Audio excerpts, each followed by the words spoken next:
ओम नमो भगवते वासुदेवाय नमः। आपके अपने YouTube चैनल जय मां कंजक में आपका बहुत बहुत स्वागत है। आज की वीडियो में हम मार्गशीर्ष अघन मास महात्म्य का कथा अध्याय 27 आपके सामने प्रस्तुत करने जा रहे हैं। उम्मीद करती हूँ कथा का पूरा फल लेने के लिए अब कथा को शुरू से लेकर अंत तक जरूर श्रवण करेंगे। ओम नमो भगवते वासुदेवाय नमः। अगस्त्य ने कहा, उस जंगम सरयू और तिलोदकी के पश्चिम में सीताकुंड नामक पवित्र गड्ढा स्थित है। हे ब्राह्मण, ये सभी वांछित लाभों के दाता के रूप में प्रसिद्ध है। हे ब्राह्मण, वहाँ पवित्र स्नान करके मनुष्य सभी पापों से मुक्त हो जाता है। उस कुंड का निर्माण स्वयं सीता ने किया है। राम द्वारा दिए गए वरदानों से ये अत्यधिक मेधावी बन गया है। श्री राम ने कहा, सुनो हे सीता, मैं तुम्हें बताता हूँ कि तुम्हारे कुंड की महिमा किस प्रकार की होगी। हे परम धन्य महिला, मैं आपके लिए प्रसन्नता के कारण इसका उल्लेख करूंगा। हे पवित्र मुस्कान वाली महिला, पवित्र स्नान, दान, जप, होम और तपस्या, ये सभी यहाँ आदेशों के अनुसार किए गए अनंत गुना पुण्यदायी होंगे। विशेष रूप से मार्गशीर्ष महीने के अंधेरे पक्ष में 14वें दिन का पवित्र स्नान हमेशा पवित्र स्नान करने वाले सभी लोगों के सभी पापों का नाश करने वाला होता है। ये राम द्वारा सीता को दिया गया वरदान था, जो अपनी प्रजा से प्रेम करते थे। तभी से वे कुंड पृथ्वी पर सीता कुंड के नाम से प्रसिद्ध हो गया। इससे लोगों को बड़ा आश्चर्य होता है। उस कुंड में पवित्र स्नान करने से मनुष्य को निश्चित ही राम की प्राप्ति होती है।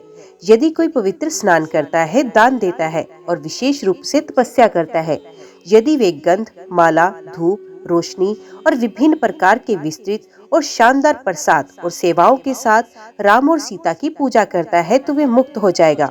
इसमें कोई संदेह नहीं। मार्गशीर्ष माह में पवित्र स्नान अवश्य करना चाहिए, जिससे मनुष्य फिर किसी गर्भ में नहीं रहेगा। यदि कोई मनुष्य किसी अन्य समय पवित्र स्नान करता है, तो वे विष्णु लोक को जाता है। भगवान विष्णु हरि के पश्चिम में हे ब्राह्मण चक्र हरि नामक भगवान है, जो सभी वांछित लाभों के दाता हैं। हे ब्राह्मण, उस चक्र हरि की महान शक्ति का वर्णन मनुष्य यहाँ तक के सबसे बुद्धिमान और कुशल व्यक्ति भी नहीं कर सकते।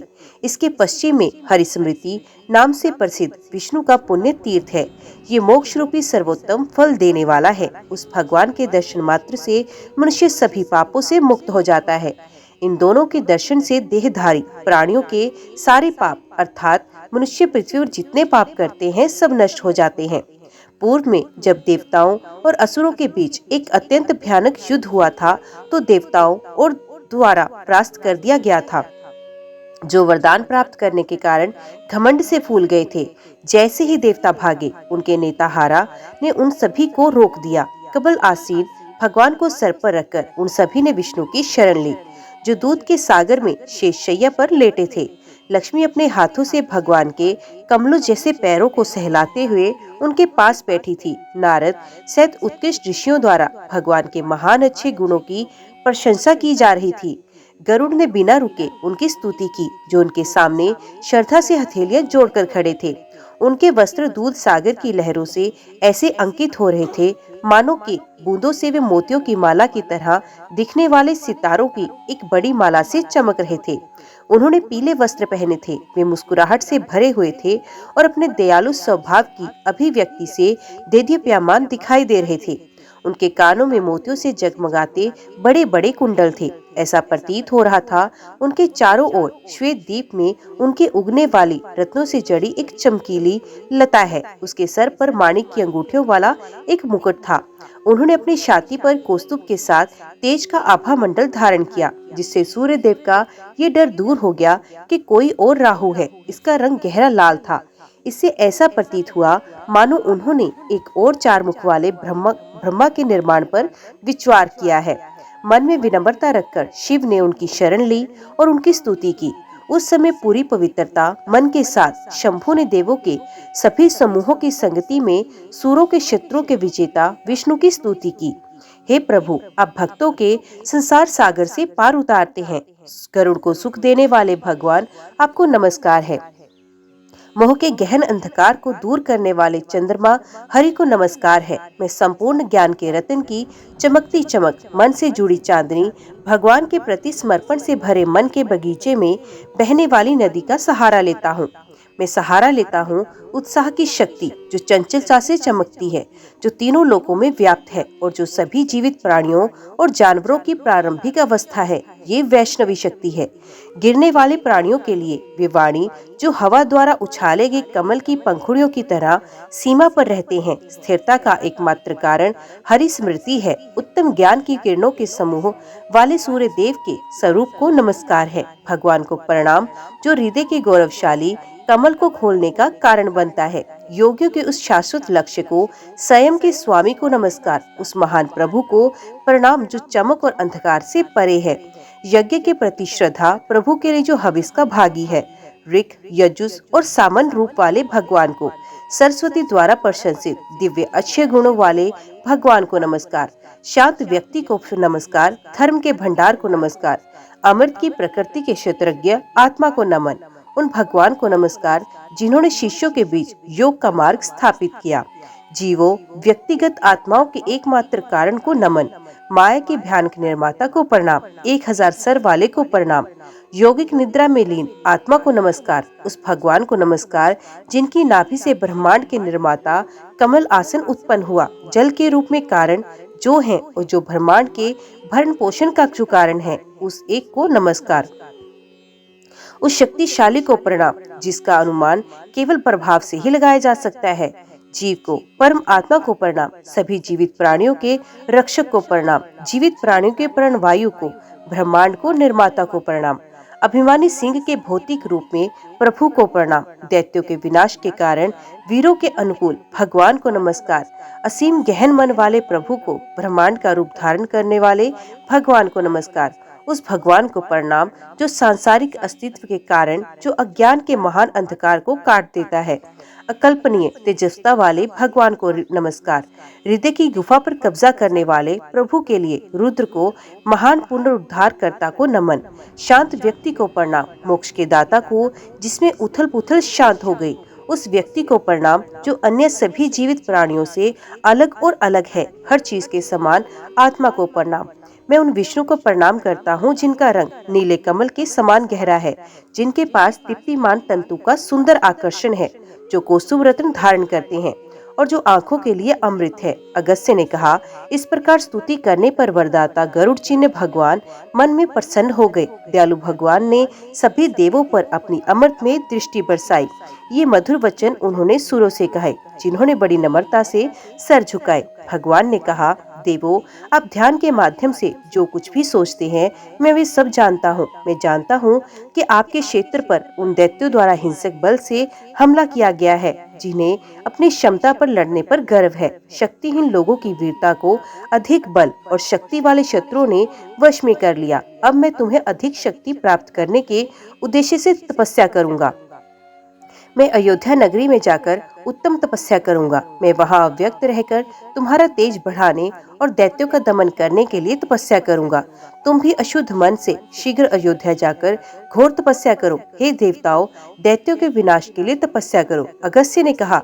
देवताओं से ये कहकर गरुड़ वाहन भगवान अंतर्ध्यान हो गए। वे तुरंत अयोध्या पहुँचे और उत्कृष्ट तपस्या की। क्योंकि उन्होंने सुरसा का तेज बढ़ाने के लिए गुप्त होकर तपस्या की थी, इसलिए भगवान गुप्त हरि नाम से प्रसिद्ध हुए।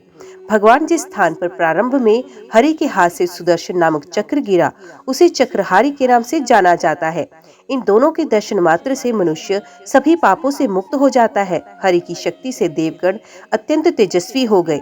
उन्होंने सभी दैत्यों को युद्ध में हरा दिया और अपनी मूल स्थिति उन्हें प्राप्त की। उन्होंने असुरों पर आक्रमण किया और अत्यधिक आनंद से तेजस्वी हो गए। तब वे सब तुरंत इकट्ठे हो गए। बृहस्पति को अपने सर पर रखकर सभी देवता उत्सुकता से हरि के दर्शन के लिए अयोध्या आए। उन्होंने हरि को प्रणाम किया, जिनके चरण कमल उनके मुकुटों की मालाओं से सुशोभित थे। वे पहुंचे और आदर पूर्वक भगवान के विभिन्न अच्छे गुणों को सुना। उन्होंने पुण्य भावना भक्ति के साथ उनकी पूजा की। उन्होंने आदर पूर्वक हाथ जोड़कर हरि को प्रणाम किया और मन की पूरी एकाग्रता से उनका ध्यान किया। वे श्रद्धा से हथेलियां जोड़कर वहां खड़े थे। उन्हें आते और झुकते देखकर पीले वस्त्रधारी जनार्दन, ब्रह्मांड की अंतर्निहित आत्मा, प्रसन्न हो गए और बोले, हे देवताओं, बहुत दिनों के बाद आप मेरी दृष्टि की सीमा में आए हैं। हे सुरस, अब मैं तेरी कौन सी इच्छा पूरी करूं? जल्दी बताओ, हे निड्रो, तुम विलंब क्यों करते हो?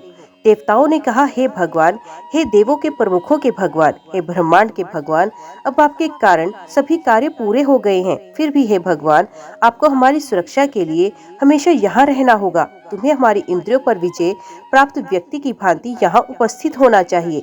इसी प्रकार तुम्हें भी शत्रुओं के पक्षपातियों का नाश करना होगा। भगवान ने कहा, इस प्रकार मैं तुम्हारे शत्रुओं पर विजय प्राप्त करूंगा। हे सूरज, मैं तुम्हारे तेज को सदैव बढ़ाऊंगा। ये कहानी उत्कृष्ट ख्याति प्राप्त करेगी। ये भगवान गुप्त हरि नाम से समस्त लोकों में विख्यात होंगे। मेरे छिपने का स्थान प्रसिद्ध हो जाएगा। प्राणियों में श्रेष्ठ मनुष्य जो यहाँ अत्यंत श्रद्धा पूर्वक पूजा, यज्ञ, जप आदि करता है, उसे महानतम लक्ष्य की प्राप्ति होती है। जिस व्यक्ति ने अपने इंद्रियों पर विजय प्राप्त की और जो अपनी क्षमता के अनुसार दान करता है, उसे स्वर्ग में अतुलनीय पद प्राप्त होता है। उसे कभी दुख नहीं होगा। हे देवों, मुझे प्रसन्न करने के लिए पुण्य की इच्छा रखने वालों सभी प्राणियों को इस स्थान पर एक गाय और एक बछड़े को सावधानी से आदेश के अनुसार दान करना चाहिए। गाय के सींगों पर सोने की टोपी और घेरों पर चांदी की लगानी चाहिए। गाय के साथ एक जोड़ी कपड़ा ओढ़ना दिया जाना चाहिए। बेल धातु से बना दूध निकालने का बर्तन देना चाहिए। गाय लाल रंग की पीठ वाली तथा अनेक अच्छे गुणों वाली होनी चाहिए। आभूषणों को पूंछ से बांधना चाहिए। गाय अभी भी दूध देने वाली होनी चाहिए। उसे घंटी और गहनों से सजाया जाना चाहिए और गंध फूल आदि से उसकी पूजा करनी चाहिए। वे स्वभाव से समलैंगिक होनी चाहिए। उसकी कोई संतान नहीं मरनी चाहिए। गाय को वेदों के अच्छे जानकर सभी अच्छे गुणों से संपन्न और अशुद्धियों से मुक्त आत्मा वाले ब्राह्मण को दिया जाना चाहिए। उसे विष्णु का विद्वान भक्त होना चाहिए और बहुत दयालु होना चाहिए। गाय को उपरोक्त प्रकार के ब्राह्मण को देना चाहिए। दान देने वाले को सर्वत्र सुख मिलता है। उसे जाति के आधार पर इन गुणों से रहित किसी ब्राह्मण को नहीं दिया जाना चाहिए। विदाता के पतन का कारण बन सकता है। मुझे प्रसन्न करने के लिए उसे अशुद्धियों से मुक्त विवेक के साथ यहाँ दिया जाएगा। जो लोग इस स्थान पर पवित्रता के लिए पवित्र स्नान करते हैं, जो मेरे लिए भक्ति गतिविधियों में लगे हुए हैं, वे अपनी पहुंच के भीतर मानो अपनी हथेली पर मोक्ष पाएंगे। उन्हें सदैव स्वर्गीय लक्ष्य प्राप्त होगा। मुझे प्रसन्न करने के लिए चक्र हरि के आसन पर उत्तम दान देना चाहिए। पुरुषों का जप होम आदि निष्ठा पूर्वक करना चाहिए। हे श्रेष्ठ जनों, आप सभी लोग भी आज्ञा के अनुसार उत्सव मनाएं। गुप्त हरि के स्थान के बिल्कुल निकट भी भव्य संगम है। ये गुरु प्रतारा से पश्चिम तक 3 योजन दूर है। यहीं पर सरयू घरघरा नदी के जल में मिलती है। आदेश के अनुसार यहाँ पवित्र स्नान करने के बाद उत्साह पूर्वक भगवान का दर्शन करना चाहिए। और भगवान का नाम गुप्त हरि है, जो सभी वांछित वस्तुओं के दाता है। अगस्त्य ने कहा। इतना कहने के बाद पीले वस्त्रधारी अच्युता भगवान अंतर ध्यान हो गए। देवताओं ने बहुत सावधानी से निषेधाज्ञा के अनुसार त्योहार मनाया। हरि के उत्कृष्ट गुणों से मोहित होकर वे स्थायी रूप से अयोध्या में बस गए। तब से हे श्रेष्ठ ब्राह्मण, वे पवित्र स्थान पूरी पृथ्वी पर प्रसिद्ध हो गया। संगम पर नियमित पवित्र स्नान के बाद कार्तिकी पर भगवान गुप्त हरि के लिए एक विशेष वार्षिक उत्सव होगा। इस तीर्थ अर्थात गोपतार्जो पर स्नान करने के बाद भगवान की पूजा की जानी चाहिए। वे सभी वांछित फलों के दाता हैं। चक्रहारी का वार्षिक उत्सव भगवान के मार्गशीर्ष के माह के शुक्ल पक्ष के 11वें दिन ईमानदारी से करना चाहिए। जो इस त्योहार को मनाता है, वे विष्णु की दुनिया में आनंद मनाता है। श्री सूत जी ने कहा। श्री ऋषि ये जानने के बाद थोड़ा सा रुके तो व्यास कृष्ण द्वैपायन ने आश्चर्य से फिर से कहा। हे व्यास जी ने कहा, हे ब्राह्मण, हे तपस्वी, आपने ये अत्यंत अद्भुत कथा कही जिससे मेरा मन आश्चर्य से भर गया। इसका महात्म्य विस्तार पूर्वक मुझसे कहिए। अगस्त्य ने कहा, हे श्रेष्ठ ब्राह्मण, संगम की महिमा सुनो। ये बेहद आश्चर्य की बात है। इसे मैंने भगवान सकंद से सुना। मैं तुम्हें इसका ठीक ठीक वर्णन करूंगा। मैंने सकंद से सीखा है कि सरयू और घाघरा के संगम पर हजारों करोड़ों तीर्थ हैं। वहाँ देवताओं, सुरों, सिद्धों और योगियों के साथ साथ ब्रह्मा, विष्णु और शिव की निरंतर उपस्थिति है। हे ब्राह्मण, एकाग्रचित होकर सुनो। मैं तुम्हें बताऊंगा कि उस संगम के जल में मानसिक पवित्रता के साथ पवित्र स्नान करने से, पितरों और देवताओं को तर्पण देने से, अपनी क्षमता के अनुसार दान देने से और वैष्णव मंत्रों के साथ होम करने से क्या लाभ होता है। उसे वही लाभ होगा जो 1000 अश्वयज्ञों और 100 वाजपेय से मिलता है, या वही पुण्य होगा जो प्रतिदिन सोने का दान करने से या सूर्य के निकल जाने पर कुरुक्षेत्र के महान पवित्र स्थान पर पवित्र अनुष्ठान करने से मिलता है। अमावस्या, पूर्णिमा दोनों 12वें दिन, अयन के दिन और व्यतिपात के दिन किए गए पवित्र स्नान से विष्णु लोक की प्राप्ति का लाभ मिलता है। यदि कोई व्यक्ति 1000 युगों तक एक पैर पर खड़ा होकर तपस्या करता है और यदि वे पौष माह की पूर्णिमा के दिन संगम में विधिवत स्नान करता है तो दोनों को लाभ बराबर होता है। यदि कोई मनुष्य तपस्या करने के लिए 10,000 युगों तक उल्टा लटका रहे तो उसे संगम के शुद्ध जल से अपनी आत्मा को शुद्ध करने वालों के समान ही लाभ मिलता है। संगम में पवित्र स्नान करने वालों को जो लाभ मिलता है वे सैकड़ों यज्ञों के द्वारा भी मनुष्यों को नहीं मिलता। विशेषकर पौष माह में किए गए पवित्र स्नान में बहुत लाभ मिलता है। जो कोई भी पौष माह में विशेष पवित्र स्नान बड़ी आस्था के साथ करता है, चाहे वे ब्राह्मण हो, क्षत्रिय हो या वैश्य, शूद्र हो या मिश्रित जाति का व्यक्ति, वे ब्रह्मा के लोक में जाता है और उसके लौटने की कोई संभावना नहीं होती। हे ब्राह्मण, उस व्यक्ति के लाभ को सुनो जो श्रद्धा पूर्वक और विधि पूर्वक पौष माह में घी से सुसज्जित एक उत्कृष्ट दीपक अर्पित करता है। विभिन्न जन्मों के दौरान उसके द्वारा अर्जित पाप, चाहे छोटा हो या बड़ा, पानी में गिराए गए नमक की तरह पूरी तरह से नष्ट हो जाएगा। जो व्यक्ति दीपक अर्पित करता है उसे उत्तम सुख और लाभ, लंबी आयु, स्वास्थ्य, समृद्धि, संतान आदि की प्राप्ति होती है। जो पौष मास के शुक्ल पक्ष की 13वीं तिथि को अत्यंत पवित्रता के साथ यहाँ व्रत करता है, जागरण करने वाले बुद्धिमान व्यक्ति विहान के लोक में जाता है। जिस ब्राह्मण ने रात्रि में जागकर अपनी इंद्रियों को वश में किया और पवित्र अनुष्ठान किया, उसे प्रकाश अर्पित करने के बाद होम करना चाहिए। विष्णु के भक्त को जागते रहना चाहिए, विष्णु की पूजा करनी चाहिए, हरि की कहानी सुननी चाहिए, विष्णु को प्रसन्न करने वाले स्वर और वाद्य संगीत और नृत्य प्रस्तुत करना चाहिए या विष्णु की मेधावी कहानियाँ सुननी या सुनानी चाहिए। जब दिन उज्जवल प्रकाश के साथ उगता है तो उसे श्रद्धा पूर्वक स्नान करना चाहिए और विष्णु और ब्राह्मणों की पूजा करनी चाहिए। अपनी क्षमता के अनुसार ब्राह्मणों को सोना आदि देना चाहिए। श्रद्धा से युक्त विद्वान भक्त जो संगम पर सोना, पका हुआ चावल और वस्त्र अर्पित करता है, उसे सबसे बड़े लक्ष्य अर्थात मोक्ष की प्राप्ति होती है।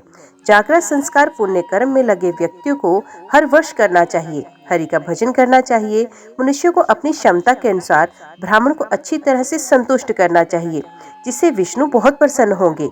जैसे गरुड़ को देखते ही सर्प विषहीन हो जाते हैं, उसी प्रकार सारे पाप नष्ट हो जाएंगे और अप्रभावी हो जाएंगे। जो वहाँ स्नान करता है वे स्वर्ग जाता है, जो यहाँ स्नान करेगा वे सुखी हो जाएगा। तीनों लोकों के सभी प्राणी संतुष्ट होकर संगम के जल से परम आनंद प्राप्त करते हैं। दुखों से परेशान और राहत चाहने वाले सभी प्राणियों के लिए संगम के समान कोई अन्य लक्ष्य नहीं है। जो संगम में पवित्र स्नान करता है वे अपने बाद की 7 पीढ़ियों और उससे पहले की 7 पीढ़ियों का उद्धार कर लेता है। जो लोग यहाँ आकर सरयू और घरघरा के संगम पर स्नान नहीं करते वे जन्म से अंधे और लंगड़े के समान हैं। तीर्थों में संगम विभिन्न जातियों में ब्राह्मणों की तरह सर्वोच्च है। सरयू और घरघरा के संगम से संपर्क में रहने से मनुष्य सदैव वैकुंठवासी के समान हो जाता है। जिस व्यक्ति ने अपनी इंद्रियों को वश में किया वे यहाँ संगम पर पवित्र स्नान करके अपनी आर्थिक क्षमता के अनुसार दान देकर और विधिवत आदेश के अनुसार होम करके स्वर्ग प्राप्त करता है। श्रद्धालु चाहे पुरुष हो या महिला, उसे विधिवत पवित्र स्नान करना चाहिए। निस्संदेह लाभ होगा, स्वर्गलोक में निवास होगा। जिस प्रकार आग सूखी या गीली हर चीज को जलाती है, उसी प्रकार उस संगम में पवित्र डुबकी लगाने से सभी प्रकार के पाप भस्म होते हैं। यदि सभी तीर्थों और सभी प्रकार की पवित्र गतिविधियों के लाभों को एक प्याले में रखा जाए और से लाभ सरयू और घरघरा के संगम को दूसरे पर रखा जाए तो बाद वाला भारी पाया जाएगा। संगम में पवित्र स्नान करने से मनुष्य को वैसा लाभ प्राप्त होगा जैसा कि श्रुतियों में सभी तीर्थों में पवित्र स्नान करने के लाभ के रूप में घोषित किया गया है। हे निष्पाप, संगम के निकट ही गोपतार नामक एक और तीर्थ है। ये महान पापों का नाश करने वाली है। गोपतार के समान कोई तीर्थ ना तो कभी हुआ ना होगा। उसमें पवित्र डुबकी लगाने और दान देने से कोई भी मनुष्य कभी दुखी नहीं होगा। जिस प्रकार वाराणसी में मणिकर्णिका या उज्जैनी में महाकाल का मंदिर या नैमिषा में चक्रवापिका तीर्थों में सबसे पवित्र घोषित किया गया है, उसी तरह हे ब्राह्मण, गोप्रत नामक तीर्थ को भी सबसे पवित्र माना जाता है। अयोध्या में एक महान तीर्थ है। हे विद्वान, यहीं पर राम के आदेश पर अयोध्या शहर के सभी लोगों ने खुद को महान पानी में डुबो दिया और स्वर्ग का अतुलनीय आनंद प्राप्त किया। व्यास ने पूछा, साकेत वासियों का स्वर्ग की प्राप्ति कैसे हुई? हे विद्वान, राम स्वर्ग कैसे गए? हे पवित्र संस्कारों वाले मुनि, इसे सुनाइए। अगस्त्य ने उत्तर दिया, हे ऋषियों, इस विस्तृत कथा को ध्यान से सुनो कि राम और नागरिक किस प्रकार स्वर्ग गए। पहले राम ने देवताओं को कार्य बड़ी सावधानी से पूरा किया। तब वीर बुद्धि वाले राम ने अपने दोनों भाइयों अर्थात भरत और शत्रुघ्न के साथ स्वर्ग जाने का फैसला किया। गुप्तचरों के माध्यम से बंदरों को, जो अपनी इच्छानुसार रूप धारण कर सकते थे, इसके बारे में पता चला। अनेक प्रकार के वानर, गोवंश और राक्षस उछलते हुए आए। ये वानर देव, गंधर्वों और ऋषियों की संतानें थी। राम की आसन्न मृत्यु का पता चलने पर वे सभी वानर वहां पहुंचे। वे राम के पास पहुंचे। वानरों के झुंड के सभी नेताओं ने कहा, हे पाप रहित राजा, हम सभी आपका अनुसरण करने के लिए यहाँ आए हैं। हे राम, मनुष्यों के महान शासक, यदि आप हमारे बिना जाएंगे तो ये ऐसा होगा मानो हमें किसी बड़ी छड़ी से मार दिया गया हो। हे राजा, उन ऋक्षों, बंदरों, राक्षसों की बातें सुनकर राघव ने तुरंत विभीषण से ये शब्द बोले, जब तक प्रजा जीवित है, हे विभीषण, महान राज्य पर शासन करो। आप लंका की रक्षा करेंगे, अपने राज्य पर शासन करो। मेरी बातों को अन्यथा ना ले, मेरी अवज्ञा मत करो, अपनी प्रजा की धर्म पूर्वक रक्षा करो। बाद में मेरे कहने के विरुद्ध मुझे कुछ भी बताना आपका शोभा नहीं देता। ये कहने के बाद कुकुस के वंशज ने हनुमान से कहा, हे पवन देवता, लंबे समय तक जीवित रहें, अपनी प्रतिज्ञा पर विश्वास मत करो। जब तक लोग मेरी कहानी सुनाते हैं, हे महान वानर, आप अपना व्रत निभाते हुए अपना जीवन बनाए रखेंगे। मैंदा और द्विधा दोनों ने अमृत का पान किया। जब तक संसार कायम रहेगा, वे भी जीवित रहेंगे। ये वानर यहाँ हमारे पुत्रों और पौत्रों की रक्षा करेंगे। ये कहने के बाद कुकुस के वंशज राघव ने सभी अन्य वानरों से इस प्रकार कहा, तुम मेरे साथ आओ। जब रात हुई तो चौड़ी छाती, विशाल भुजाओं और कमल की पंखुड़े के समान आंखों वाले राम ने अपने पुजारी से कहा, अग्निहोत्र यज्ञ की सभी पवित्र अग्नियां चमकती हुई आगे बढ़े। वाजपेयी और अतिरात्र को मुझसे आगे जाने दो। तब तेजस्वी वशिष्ठ ने अंदर ही अंदर सब कुछ तय कर लिया और महाप्रस्थान के सभी संस्कारों की विधिवत व्यवस्था की। तब रेशमी वस्त्र पहने ब्रह्मचर्य का व्रत लेने वाले राजा ने दरभा घास हाथ में लेकर महाप्रस्थान के लिए स्वयं को तैयार किया। राजा ने शुभ या अशुभ शब्द नहीं बोले। जैसे चंद्रमा समुद्र से निकलता है, वैसे ही वे शहर से बाहर आया। कमलधारी श्री राजा की बाईं ओर थे, जबकि बड़ी आंखों वाले हरि उनके दाहिनी ओर। व्यवसाय आगे बढ़ गया। धनुष, प्रत्यंचा आदि से लेकर विभिन्न प्रकार के हथियार राम के पीछे चलते थे। उन सभी के मानव रूप थे। वेद एक ब्राह्मण के रूप में राम के पीछे बाईं ओर और सावित्री दाईं ओर चले आए।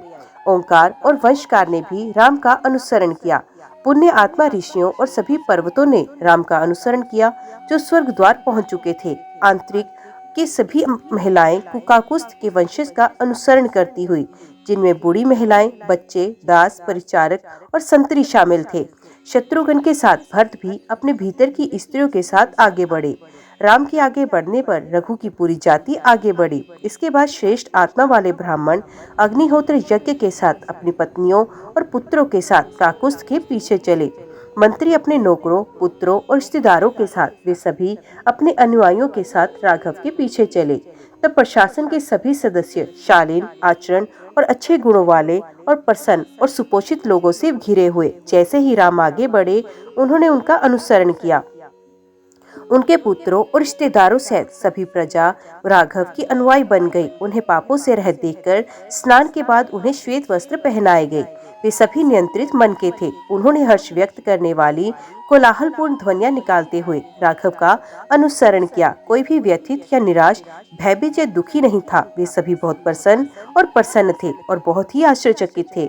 भालू, बंदर और राक्षस, शहर के लोग और सुदूर ग्रामीण जिलों में रहने वाले लोग राजा के निर्वाण निधन को देखने के लिए उत्सुक थे। उन्होंने उसे हवाई मार्ग से जाते हुए देखा। उनके आगमन के बाद उन्होंने बड़ी भक्ति के साथ उनका अनुसरण किया। नगर के वे जीवित प्राणी, जो पहले ही दृष्टि से ओझल हो चुके थे, स्वर्ग द्वार पहुंचे राघव का पीछा करने लगे। वे सभी जीवित प्राणी, चाहे वे गतिशील हो या अचल, जिन्होंने काकुस्थ को देखा, वे स्वर्ग जाने के इच्छुक हो गए। अयोध्या में कोई भी जीवित प्राणी नहीं था। यहाँ तक कि सबसे सूक्ष्म प्राणी भी जो स्वर्ग द्वार पर पहुंचे राघव का अनुसरण ना करता हो। आधा योजन चलने के बाद राम पश्चिम की ओर मुख करके आगे बढ़े। उन्होंने पुण्य जल वाली सरयू नदी को देखा।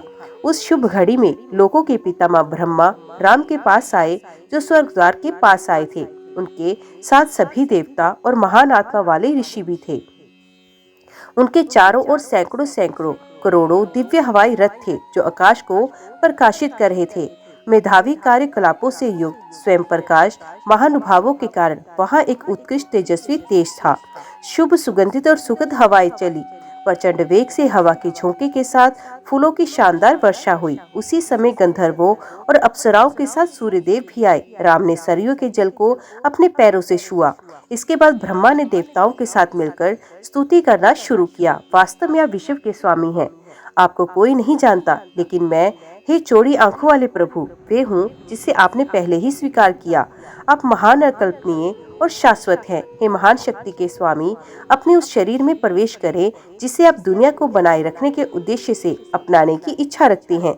लोगों के पितामह के कहने पर भगवान अपने छोटे भाइयों के साथ विष्णु की अत्यधिक दिव्य उग्र दुनिया में प्रवेश कर गए। इसके बाद देवताओं ने विष्णु का रूप धारण करके देवों में से उत्कृष्ट देवता की पूजा की। साध्य अग्नि को अपना नेता मानकर इंद्र सहित मरुतों का समूह, ऋषियों का दिव्य समूह, गंधर्व, दिव्य युक्तियां, सुपर्ण, नाग, यक्ष, दैत्य, दानव और राक्षस, इन सभी ने अपनी इच्छाओं को पूरी तरह से महसूस किया। देवता अत्यधिक प्रसन्न हुए। स्वर्ग में तैनात सभी लोग चिल्ला उठे। तब हे अत्यंत तेजस्वी विष्णु ने ब्रह्मा से कहा, हे अच्छे पवित्र संस्कारों के स्वामी, इन लोगों की भीड़ को एक अलग दुनिया देना आपके लिए उचित है। ये सभी मनुष्य मेरे लिए प्रति स्नेह के कारण ही यहाँ आए। वे सच्चे प्रेम से भरे हुए भक्त हैं। उन्होंने खुद को पूरी तरह से त्याग दिया है। विष्णु के इस कथन को सुनकर सभी लोगों के स्वामी ब्रह्मा बोले, ये लोग संतान की नामक संसार पर कब्जा करेंगे। जो व्यक्ति भक्ति पूर्वक केवल राम का ध्यान करता है और स्वर्ग द्वार के इस तीर्थ में अपने जीवन का त्याग करता है, वे ब्रह्मा की दुनिया से परे महान संतान की दुनिया में जाता है। वानर अपने मूल स्रोत को प्राप्त कर लेंगे। राक्षस पुण्य राक्षस रूप धारण करेंगे। वे सभी जो सुर और असुरों के शरीर में उत्पन्न हुए थे, वे पुण्य उसी शरीर को प्राप्त करेंगे, अर्थात जिस शरीर से वे उत्पन्न हुए थे। सूर्य देव के पुत्र सुग्रीव को सूर्य चक्र प्राप्त होगा। ऋषि, नाग और यक्ष अपने मूल स्थान पर वापस चले जाएंगे। जब देवराज ने ऐसा कहा तो गोपतार का जल सरयू तक पहुंच गया। सभी जगह पूरी तरह पानी से भर गई। वे सभी खुशी से पानी में कूद पड़े और अपने प्राण त्याग दिए। मनुष्य ने अपने मानव शरीर त्यागे और हवाई रथों पर सवार हुए। जानवरों के निचले स्तर के प्राणियों ने सरयू में प्रवेश किया, अपने शरीर त्याग दिए और दिव्य शरीर धारण कर लिया। इसी प्रकार अन्य प्राणियों के मामले में भी गतिशील और स्थिर दोनों उत्कृष्ट शरीर प्राप्त करने के बाद वे देवलोक में आ गए। जब ये प्राप्त हो गया तो वानर, भालू, राक्षसों ने अपने शरीर त्याग दिए और दिव्य लोक में प्रवेश किया। जगत के स्वामी भगवान का स्मरण करते हुए उन्होंने स्वर्ग में प्रवेश किया। प्रसन्न अत्यधिक बुद्धिमान राम देवताओं के साथ वहां गए। अथवे गोपतार नामक तीर्थ प्रसिद्ध हुआ। सबसे बड़ी मुक्ति केवल गोपतार में होती है, अन्य तीर्थों में नहीं। अन्य तीर्थों में, हे ब्राह्मण, यदि योग सैकड़ों जन्मों के माध्यम से प्राप्त किया जाता है तो एक जन्म के दौरान मोक्ष प्राप्त भी हो सकता है और नहीं भी। लेकिन गोपतार के मामले में कोई संदेह नहीं। हरि भक्ति से युक्त व्यक्ति एक ही जन्म में योग और मोक्ष प्राप्त कर लेता है। एक विद्वान व्यक्ति, चाहे वे कोई भी हो, जो गोपतार में पवित्र स्नान करता है, निश्चित रूप से उस महानतम लोक में प्रवेश करता है जहाँ योगियों के लिए भी पहुंच पाना कठिन है। विशेष रूप से कार्तिकेय के दिन इंद्रियों पर विजय प्राप्त करने वाले व्यक्ति को निश्चित रूप से पवित्र स्नान करना चाहिए। हे ब्राह्मण ऋषि, इंद्र सहित सभी देवता विशेष रूप से कार्तिक के महीने में गोपतार में स्नान करने के लिए अयोध्या आते हैं। गोपतार के समान तीर्थ न पहले कभी था न होगा। यहाँ तक कि प्रयागराज भी पवित्र स्नान के उद्देश्य से कार्तिक माह में यहाँ आते हैं। यहाँ पवित्र स्नान करने पर प्रयाग सभी पापों को त्यागने के बाद पाप रहित हो जाता है। उसका शरीर स्वच्छ हो जाता है और वस्त्र भी बेदाग हो जाता है। हे श्रेष्ठ ऋषि, शुद्धि के विषय में उन्हें अपनी इच्छा का एहसास होगा। हे अच्छे पवित्र संस्कार वाले ऋषि, जो भी तीर्थ हैं, चाहे स्वर्ग में या पृथ्वी पर, वे सभी कार्तिक के महीने में गोपतार में रहते हैं। गोपतार तीर्थ में अपनी क्षमता के अनुसार जप, होम, पवित्र स्नान और दान से अनंत आनंद मिलता है। आस्था और पवित्र व्रत और अनुष्ठान के साथ सभी तीर्थ इस कामना के साथ कार्तिक के गोपतार जाते हैं। तो आइए हम अपने पापों का निपटान करने के लिए गोपतार जाएं। गोपतार में किया गया पवित्र स्नान सभी पापों का नाश करने वाला है। इसमें पवित्र स्नान करने और भगवान गुप्त हरि के दर्शन करने से मनुष्य सभी पापों से छुटकारा पाता है, इसमें कोई संदेह नहीं। पवित्र स्नान करने के बाद विष्णु को ध्यान में रखते हुए ब्राह्मणों की पूजा विशेष रूप से आस्थावान व्यक्तियों के साथ साथ नियंत्रित पवित्र संस्कारों वाले लोगों द्वारा की जानी चाहिए। वैदिक ज्ञान में पारंगत ब्राह्मण को एक दुधारू गाय देनी चाहिए। अपनी क्षमता के अनुसार गाय का श्रृंगार करना चाहिए। ब्राह्मण को बहुत शुद्ध होना चाहिए। उसे नियमित रूप से पवित्र संस्कारों का पालन करना चाहिए। उसे दी जाएगी जिसने विष्णु को प्रसन्न करने के उद्देश्य से स्वयं को नियंत्रित किया है। हरि को प्राप्त करने के लिए अत्यधिक भक्ति से संपन्न व्यक्तियों को अनेक प्रकार के पके हुए चावल, सोना और विभिन्न प्रकार के वस्त्र दान करने चाहिए। यहाँ दीपदान करने से वही लाभ मिलता है जो सूर्य ग्रहण के समय कुरुक्षेत्र में तुलादान करने से तथा चंद्र ग्रहण के समय नर्मदा के तट पर दान देने से प्राप्त होता है। हे ऋषियों, मैं व्याघ्र, यदि किसी के द्वारा दी गई ज्योति घी या तिल के तेल से चमकती है तो उसके लिए घोड़े की बलि से क्या लाभ। कार्तिक मास में यदि कोई केशव के समक्ष दीपदान करता है तो ये समस्त ऋतु अनुष्ठान करने तथा समस्त तीर्थों में डुबकी लगाने के समान पुण्यदायी होता है। विभिन्न प्रकार के तीर्थ जो सांसारिक सुख और मोक्ष प्रदान करते हैं वे गोपतार तीर्थ के 16वें हिस्से के बराबर भी नहीं है। जो वेदों में पारंगत ब्राह्मण को थोड़ा सा दान देता है उसे शुभ लक्ष्य की प्राप्ति होती है। तीनों लोकों में सुविख्यात सुगोपतार नामक तीर्थ में आज्ञानुसार पके हुए चावल देने से व्यक्ति को पुनर्जन्म नहीं होता। जो मनुष्य वहाँ पवित्र स्नान करता है और ब्राह्मणों को संतुष्ट करता है उसे सोत्रामणि यज्ञ का लाभ मिलता है। यदि कोई व्यक्ति संयम पूर्वक पवित्र संस्कारों का पालन करता है और प्रतिदिन केवल एक बार भोजन करके 1 महीना बिताता है तो उसके द्वारा जीवन भर किए गए सभी पाप तुरंत नष्ट होते हैं। हे तपस्वी, जो लोग गोपतार में आदेशों के अनुसार खुद को आग में जलाते हैं निस्संदेह विष्णु के क्षेत्र में जाते हैं। यदि लोग विष्णु की भक्ति से प्रेरित होकर यहाँ निरायणिक रूप से उपवास करते हैं तो वे सैकड़ों करोड़ों कल्पों में भी कभी पृथ्वी पर नहीं आते। यदि कोई व्यक्ति गोपतार में गोविंद की पूजा करता है तो ये कहा जाता है कि उसने 10 सोने की मोहरें देने का दान किया हो। गोविंद का अर्पित की गई धूप से अग्निहोत्र का पुण्य प्राप्त होता है। कहा जाता है सुगंध और सुगंध देने का पुण्य भूमि दान देने के बराबर है। हे विद्वान, ये पवित्र स्थान अत्यंत चमत्कारी है। इसकी बहुत महिमा है, विशेष रूप से कार्तिक के महीने में। यदि कोई व्यक्ति यहाँ या स्वर्ग द्वार में शुद्ध पवित्र अनुष्ठानों के साथ पवित्र स्नान करता है तो उसे 10 स्वर्ण मुद्राएं दान करने का पुण्य प्राप्त होता है। जो दाता विश्वास पूर्वक सोना देगा वे स्वर्गवासी होगा। ज्येष्ठ माह के शुक्ल पक्ष की चतुर्दशी को पवित्र पर्व के दिनों में इस उत्कृष्ट तीर्थ में रात्रि जागरण करना चाहिए जिससे 10 स्वर्ण मुद्राओं के दान का फल प्राप्त होता है। उसे उपवास करना चाहिए और पवित्र स्नान के बाद शुद्ध होना चाहिए। उसे विष्णु की पूजा के प्रति समर्पित होना चाहिए। उसे सावधानी पूर्वक विभिन्न प्रकार के पुण्य देने वाली ज्योति अर्पित करनी चाहिए। स्वर्ग में, पृथ्वी लोक में और पाताल लोक में पुण्य तभी तक गरजते हैं जब तक कार्तिक मास में केशव के सामने जल में प्रकाश नहीं डाला जाता। पूर्णिमा के दिन भक्त को प्रातःकाल मन से अशुद्ध रहित होकर स्नान करना चाहिए। उसे विधि पूर्वक हरि की पूजा करनी चाहिए और श्रद्धा पूर्वक श्राद्ध करना चाहिए। उसे अपनी क्षमता के अनुसार पके हुए चावल अर्पित करने चाहिए और ब्राह्मणों को संतुष्ट करना चाहिए। उसे आभूषणों, वस्त्रों आदि से ब्राह्मण दंपति का सम्मान करना चाहिए। इसके बाद वे भगवान गुप्त हरि के दर्शन करेंगे और उनकी पूजा विशेष करेंगे। इसके बाद पवित्रता के साथ देवता में मन को स्थिर करके उन्हें तथा तीर्थ को भी प्रणाम करना चाहिए। फिर मध्याह्न के समय स्वर्ग द्वार में विधि पूर्वक पवित्र स्नान करेगा, वे सभी पापों से मुक्त हो जाएगा और विष्णु की दुनिया में सम्मानित होगा। इस प्रकार भक्त को गोपतार में अत्यधिक महत्वपूर्ण आदेशों के अनुसार बहुत सावधानी से पवित्र स्नान करना चाहिए जिससे उनके पूरे कर्म पुण्य कर्मों का स्वरूप प्रसिद्ध हो जाएगा। अच्युत की पूजा करके वे सभी पापों को नष्ट कर देगा। अपनी श्रद्धा के कारण उसे शुद्ध तेज प्राप्त होगा और वे विष्णु के साथ सायुज्य प्राप्त करेगा। ओम नमो भगवते वासुदेवाय नमः। आज की वीडियो में इतना ही।